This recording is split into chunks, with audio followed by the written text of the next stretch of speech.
Hi. Welcome back to the Neon Chronicles. Today, we're going to explore the best of the best. The most memorable characters from the top 6 gacha games from the last 4 years, so that you know who to go for if you jump into any of these games. Since Genshin Impact burst into the scene in 2020, the gacha landscape has been evolving at breakneck speeds. Each of these games has its own strengths, and they're not all going to appeal to every player. So if you're somebody that's new to the scene, if you want to know which one of these games and which characters are the best, then you've come to the right place. We'll be covering these games in order of release. We'll start out with Genshin Impact. That was the first game to really deliver in the quality front for gacha games. It set a new standard, and it's been mimicked ever since. Then we had Punishing Grey Raven in July of 2021. We had Tower of Fantasy in December of 2021. Honkai Star Rail followed, and then lastly, Wuthering Waves. I'm not going to include games like Zenless Zone Zero. I hate to bamboozle you like this, but I do have some thoughts on Zenless Zone Zero now that Jane Doe has been released. I took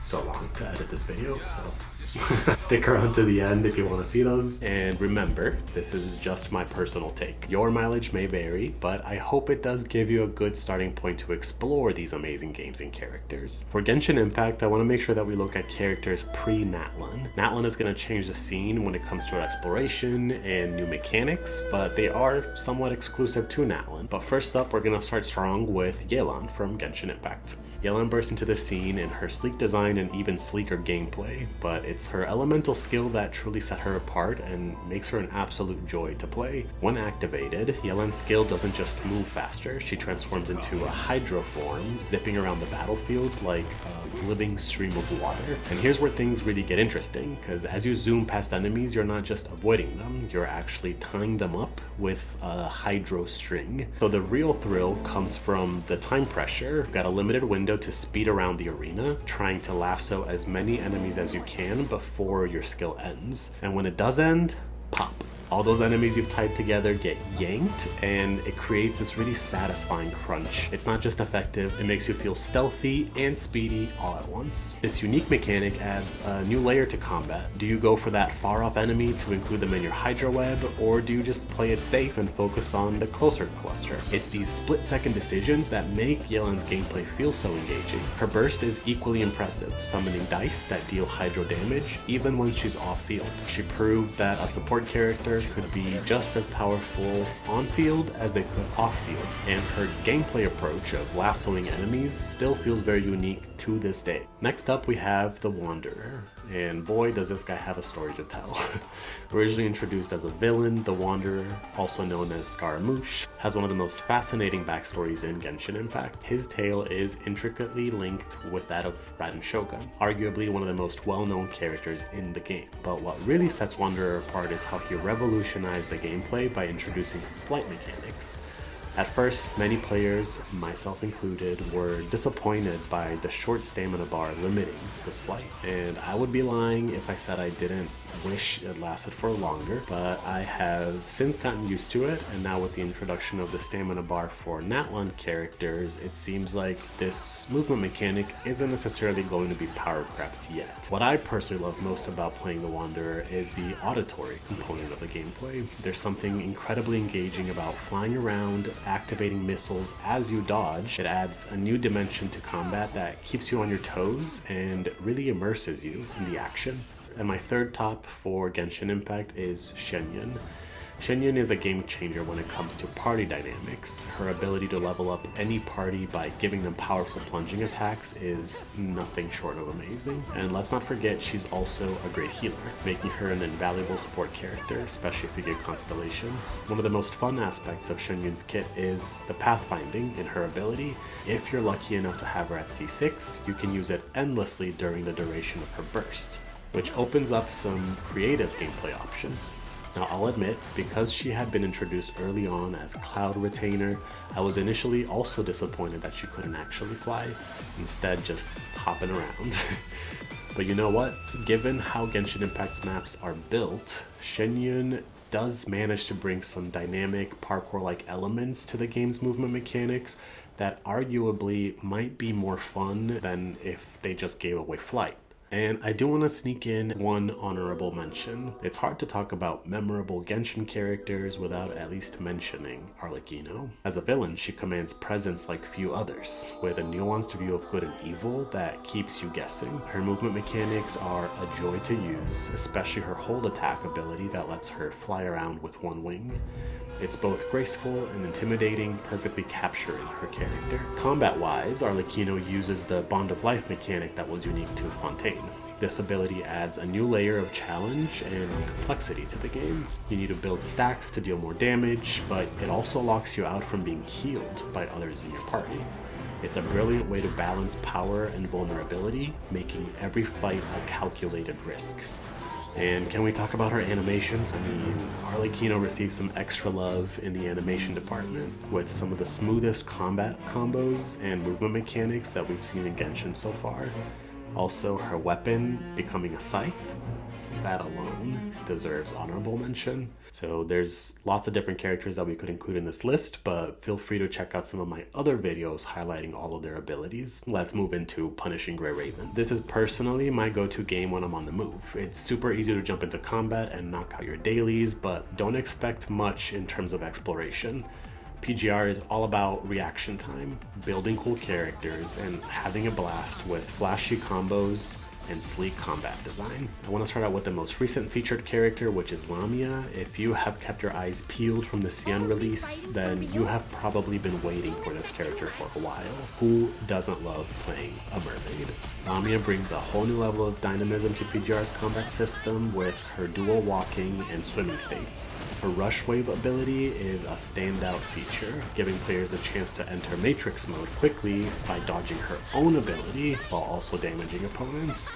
It's a clever mechanic that rewards skilled play and quick reflexes. And I have to give a shout out to Lamia's Abyssal Dye skin. It's one of the prettiest uses of holographic see-through textures I've seen in character design in a really long time. It fits perfectly with her mermaid theme and it creates a stunning visual effect. Next up, we have Bianca.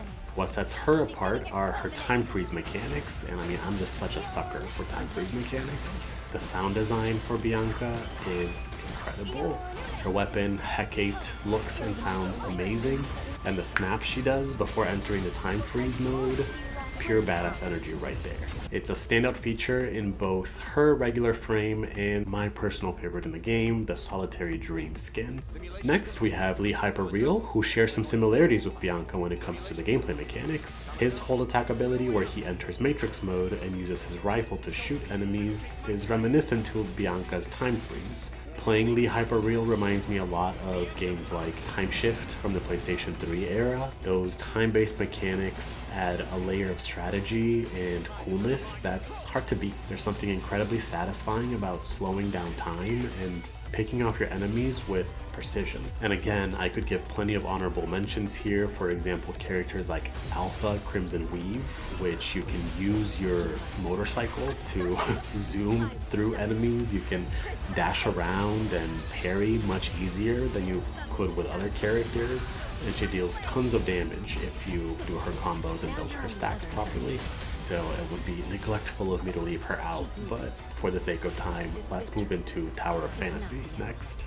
Tower of Fantasy is one of those games that gets a lot of criticism, but that's not to say that it's not an incredible game made by incredible developers in Hota Studio. The other big critique is that they don't actually have any cross save, so if you started the game on mobile and then started to play the PS5 release, then you had to fully start over, which was very unfortunate. I did end up doing that, and now it means that I've missed out on events whenever I travel because I have to play on my PlayStation.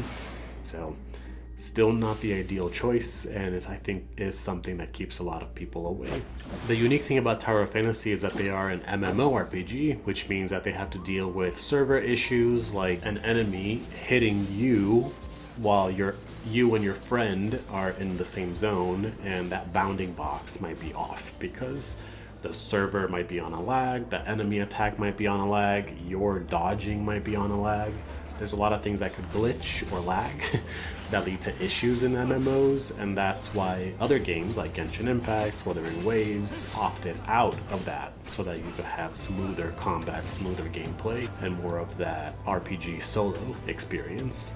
So keep in mind when you critique games like Tower of Fantasy, because the technical complexities and challenges are unique and very different. And so with all those challenges in mind, I think we can give them a little grace and still consider the pros of the game, the things that make it feel special, that make it stand out, that make the combat in these hordes and large groups feel exciting. First up, I want to start out strong with Ling Han, because let me tell you, she has my favorite flight mechanics of any gacha game to date. Once you get her to A5, which is a lot easier to get characters to A5 in Tower of Fantasy than it is in other gacha games because of the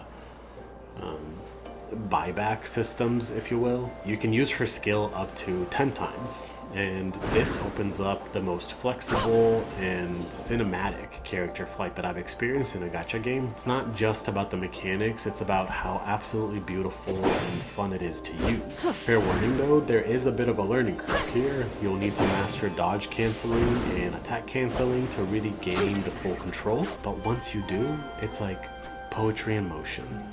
She's led to some of the most memorable gaming experiences for me. I'll never forget fighting Abyss and Hara with friends and unlocking this hidden underground cave for the first time. It's moments like that that really make characters stand out. With Ling Han, we had Nan Yin. And if you're looking for versatility, look no further. Nan Yin's arguably one of the most powerful characters in the game, mainly because she complements any team composition with her special abilities. Whether you need a pyro, electro, cryo, physical, or full alter team, Nan Yin's got you covered. Depending on the type of team comp you pair her with, you get certain buffs. For example, my personal favorite is using her with Ling Han for the massive shield buff. It's especially helpful when you're trying to solo bosses. And speaking of soloing, Nan Yin has amazing features where she creates a clone that stays on field even if you die. You can also control them if you stay alive and dish out some serious damage before repeating the rotation. It's definitely a game changer for those tough fights. She also has this really useful ability to create portals, which gives you an extra teleport waypoint on the map. And for all you PvP enthusiasts out there, Nan Yin's clone can be a blast to use. There's nothing quite like the satisfaction of confusing your opponents with a well-placed clone. It adds a new layer of strategy to your matches, especially when you pair that up with the projector. And this last one might surprise you to be on the list, but I am just such a big fan of Lyn. She's arguably one of the most recognizable mascots of Tower of Fantasy. You've probably seen Lyn featured in one way or another during anniversaries or marketing promotions. Every anniversary seems to bring a new stunning skin for Lyn, but it's not just about the looks. Lyn's character is beautifully crafted. She's regal yet approachable, committed to justice, loyal to her government, and she's a dedicated hard worker. In many ways, she represents ideals that are highly valued, which makes her an interesting study in how cultural values can be reflected in game characters. Gameplay-wise, Lyn's flight mechanics might remind you a bit of Wanderers from Genshin. She triggers a field with her skill, and you can hover above enemies when you're inside this field. It's a unique and engaging way to approach combat. Now, I know players have critiqued Lyn for years for being power-crept and not fitting neatly into the current meta, but you know what? Sometimes a character's value goes way beyond their combat utility. She's a testament to how a well-designed character can capture the hearts of players, even as the meta evolves. So whether you're a meta chaser or someone who appreciates character design, there's no denying that Lyn's one of Tower of Fantasy's most memorable characters. And again, these are just the top 3 for the sake of time, but we could talk about Rubilia, we could talk about Nola, we could talk about Zeke. There's lots of fan favorites that I won't be able to cover for this video, but if you like this kind of content, then stick around. Our next game is Honkai Star Rail. Before we dive into Honkai Star Rail, I want to just give you a little bit of context. While the game has some of my favorite characters and designs of all Hoyoverse games, I have to admit I'm a little bit burnt out. I haven't been as invested recently with the new characters. Y and game modes have started to feel a little bit repetitive, and the combat hasn't really kept me as captivated as I would have hoped. But that being said, don't let that stop you from checking it out yourself, especially if you like turn-based games, because they have some of the most amazing characters. I personally would love to see Hoyoverse grab these characters and put them in a different game. Like, imagine a game where it's just like a collection of all of your favorite Hoyoverse characters in a life simulation game. I just haven't been as captivated by the turn-based combat that has gotten pretty repetitive. But with all that being said, I want to start out with my all-time favorite character design for a male in a gacha game. We have Blade. Blade was a game changer as the first self-sustaining DPS character, and he remains my favorite in any gacha game so far. His immortality lore and how it becomes a curse is a fascinating exploration of the double-edged sword of eternal life. The way Blade was introduced into the story was intriguing and mysterious, especially in relation to his relic set and backstory within Bybiter Lune and with Kafka. His visual design is a feast for the eyes. The use of red spider lilies and their symbolism for death in his burst animation is hauntingly beautiful. His color scheme feels both traditional and gothic while mixing in modern sci-fi elements. Those touches of orangish crimson in his lining and the buttons really make his overall design pop. And let's talk about his trailer for a second. That song with the bagpipes. Pardon my ignorance with this quick commercial break where we do a little bit of learning. This is actually not a bagpipe, it's a suona that appeared in China around the 3rd century. As you can hear, it has a distinctively loud and high-pitched sound, and it's used frequently in Chinese music. Perfectly captures the built-up pressure and tension of Blade's past and his search for vengeance. It was a unique audio choice that really set the tone for his character and lore. And gameplay-wise, much like Arlecchino, Blade is engaging. He depletes his own health to deal more damage, so you're constantly balancing risk and reward. Managing his health and attack order adds a layer of strategy that kept the combat more interesting. Our next character from Honkai Star Rail is Bybiter Lune, who brought a new dimension to the combat system. He was the first character that required multiple clicks to deliver a full blow to an enemy, which almost made you feel like you could choose between different combos. This seemingly small change added a new layer to the turn-based combat and skill management systems. If you're lucky enough to get him to Eidolon 2, you can unlock even better skill point management. You can cast his ability before battle to deliver a fully stacked blow without consuming as many skill points. It's a great example of how constellations or eidolons can meaningfully change gameplay. On top of combat innovations, Bybiter Lune also added some nice movement mechanics to exploration components of the game. It's always appreciated when a character is useful both in and out of combat. And speaking of, we then got Acheron, who was an absolute game changer, largely due to her connection with Raiden Mei and Raiden Shogun from past Hoyo games. She's so much more than just a familiar face. Her exploration abilities are a blast to use. You can pull off a combo with her katana and instantly kill enemies without even entering combat. It's incredibly satisfying and makes exploration feel more dynamic. In combat, Acheron also has 2 different states, adding another layer of complexity to her gameplay and a unique point system.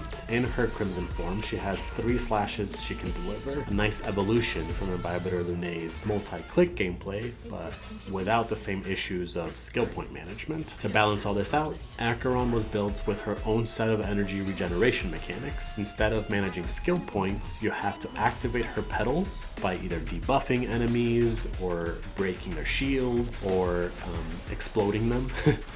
It's a unique system that keeps you engaged throughout the fight and requires you to build your teams around this certain playstyle, whether you're including debuffers that will add more petals faster, including more nihility characters that will add to her damage buffing, or caving and getting eidolons that allow her to be way more flexible as a unit by giving her more convenience and more ways to build up those petals on her own.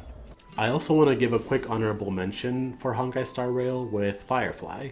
Her movement ability in the overworld is fun, though I do wish you actually got to see her fly, and her multiple states makes for a really interesting character design. Like Blade, she depletes her own health to deal more damage, which makes her an engaging character to play. Firefly also plays a key role in Penaconi's story, but I won't get into any spoilers here, so let's just say that she adds a bit of depth to the game's narrative. Okay, we're approaching the end. We have Wuthering Waves. I have to say, this is the newest gacha game to really capture my attention. I can't wait for the PS5 release, for the upcoming sci-fi vibes of the Black Shores. It's gonna be a new archipelago region shrouded in this digital fog, I think is what they call it. For now, let's just focus on some of the awesome characters that have been released from Jinzhou so far.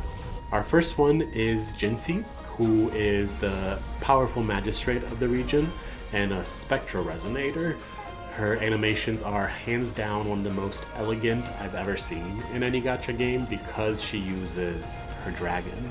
Her ability to just hover over enemies on her sword while attacking adds a nice vertical element to the combat, and there's something incredibly satisfying about towering over them and just unleashing your final strike with your combos. Jinxi's introduction to the story was also alluring and entrancing.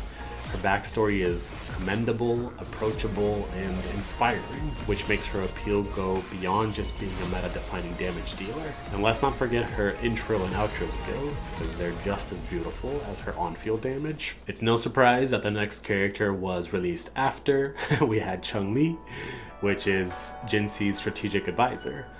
Chun-Li is a mysterious consultant behind Jinzhou's success. She represents the Phoenix, and her combat style matches the motifs in some really cool ways. With Chun-Li, you build stacks by completing combos, both using aerial and ground attacks to build up those 4 stacks. What's really visually striking is how each stack changes Chun-Li's appearance. You'll see a third eye of flame appear, her black coat will burn away, and eventually she'll even get a blindfold before unleashing the big boom with some phoenix feathers that burst out from the ground. It deals massive damage and you'll feel really cool while you do it. Her burst animation is particularly cool when activated with that blindfold on.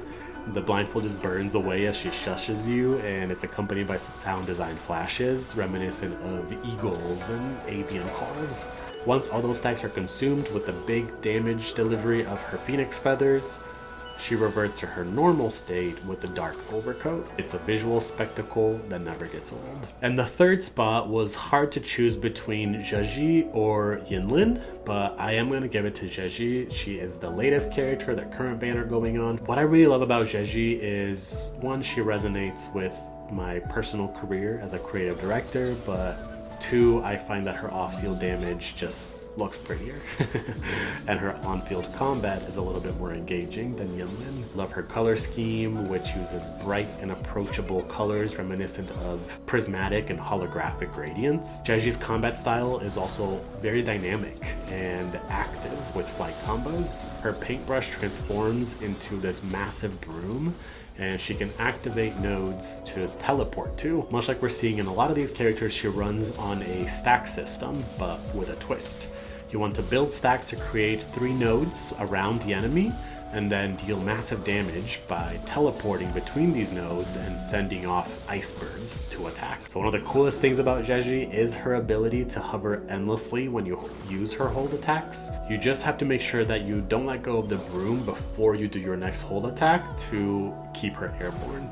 And I have to give a special mention to, again, the sound design is just so beautifully nostalgic. It uses sounds of herons and larks, I'm not sure which, but birds often associated with mystery and the coming of the night. It adds some dimension to her character and makes playing her a truly immersive experience. Our last game, and my last minute addition here, is Zenless Zone Zero. It stands out in the gacha game landscape with its distinctive approach to both aesthetics and gameplay. The game's retro-punk aesthetic is not only nostalgic, it's polished to the highest degree. This attention to detail is evident from the moment you start the game. They're even pushing engagement with loading screens, featuring commercials that turn the waiting experience into an engaging part of the world building. Character designs in ZZZ also take a bold new direction, and admittedly, it was a direction that I don't know if I loved right away. The designs are more campy and exaggerated than what we've seen in games like Genshin Impact and Honkai Star Rail. This is most noticeable when you start to see their different silhouettes. The different body forms, races, and anthropomorphized human-animal hybrids add an interesting variety to the game's character designs, while Genshin and Honkai tend to keep their characters more reserved. Very demure,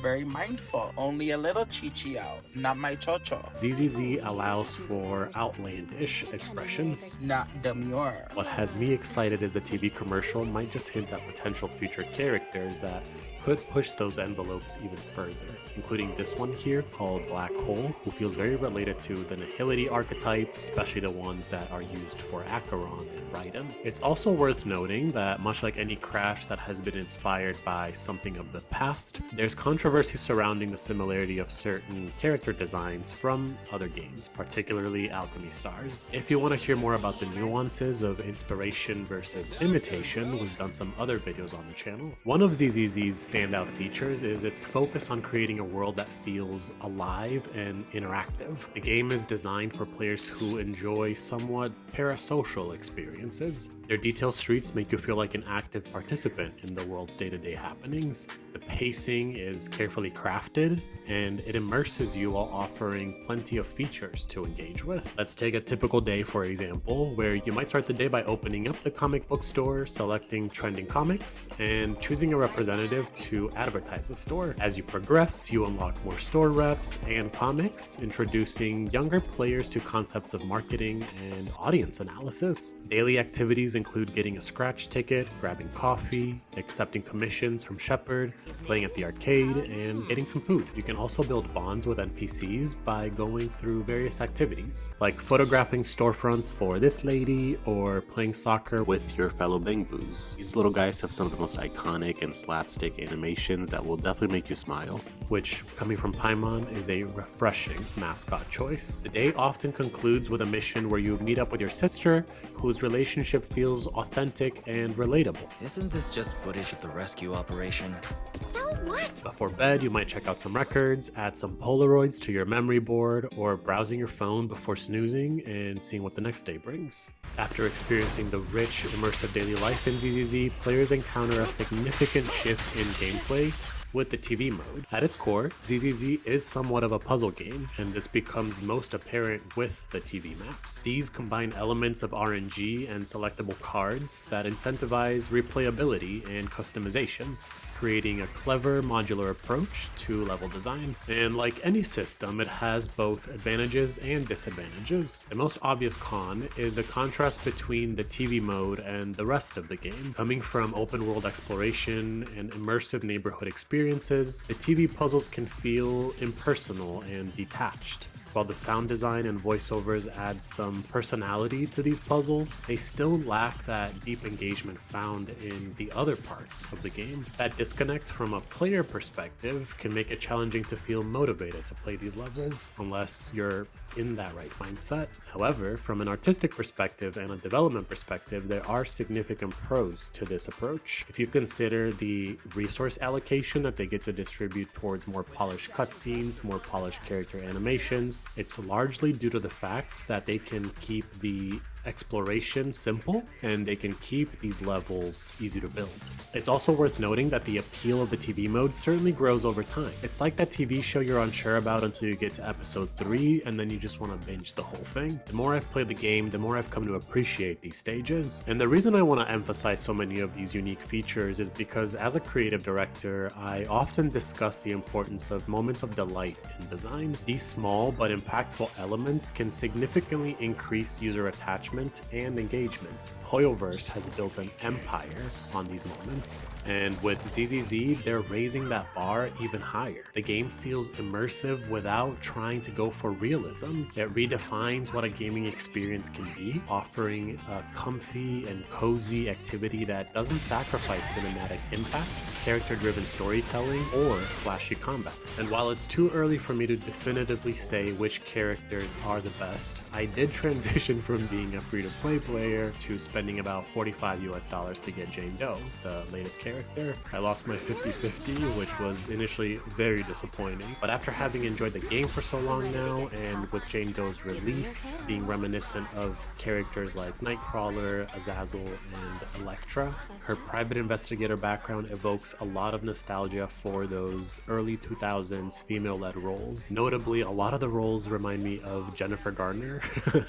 She played Elektra, she played a private investigator, Sydney, and Alias, and it was around that same time that Nightcrawler was in movies like X-Men, and most recently in the new Deadpool vs. Wolverine movie, we have seen all of these characters be brought back, but not Nightcrawler, Azazel, I don't know how you say it. What truly sets ZZZ apart is its focus on elements outside of combat. The protagonists are endearing, the bonds between characters feel authentic, the stories and script quality are notably good with a campy playfulness that doesn't become grating. ZZZ manages to appeal to a mature audience without being exclusive, much like how certain animated films appeal to both children and their parents. The quality of ZZZ is a testament to Hoyo's growing resources and ambitions. And there you have it. We took a look at some of the most memorable gacha characters since Genshin Impact's release and some of the most memorable games that we've had so far, from Yelan's hydro weaving tactics in Genshin Impact to Jeji's artistic aerial combos in Wuthering Waves.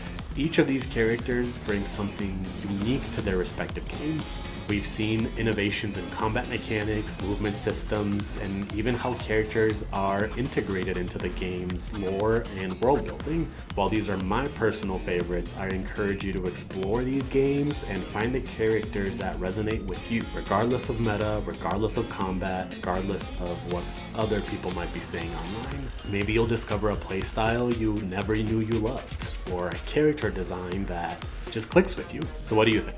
Do you agree with the picks? Who would make your list of the most memorable characters in these games? Which games are you even playing? Make sure you leave a like and comment below. Whether you're a seasoned gacha veteran or you're just dipping your toes into the genre, there's always something new and exciting to discover. So if you like this type of content, if you like these types of games, then consider sticking around. As always, thank you for your time, and until next time, happy gaming.